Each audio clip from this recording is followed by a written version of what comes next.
tere! Jätkame viilkatuse soojustustöid. Näete, teine soojustuskiht on juba paigaldatud. Alustame aurutõkke paigaldamist. 2 aurutõkkeriba ühenduskohad tuleb kindlasti tihendada. Selleks kasutatakse kahepoolset kleeplinti. Kinnitame kleeplindi seinale. Aurutõkke tuleb kinnitada külgnevate konstruktsioonide ehk külgseinte külge. Võtame kleeplindilt maha kaitsekile. Ja nüüd saame alustada aurutõkke paigaldamist.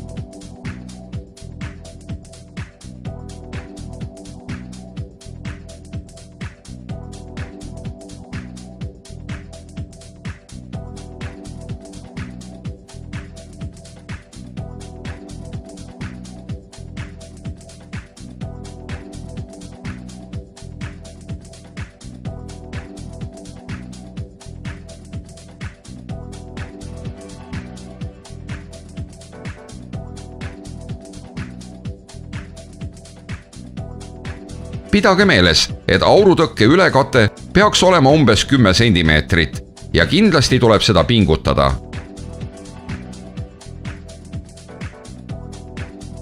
Nüüd kinnitame kile klambrite abil taladele.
Siis tuleb klambrid tihendada, kleepides neile alumiiniumribad. Pidage meeles, et aurutõkke tuleb kleepida tugevalt külgnevatele konstruktsioonidele kogu perimeetri ulatuses. Nii tagame, et aurutõkke on õigesti paigaldatud kogu pinna ulatuses.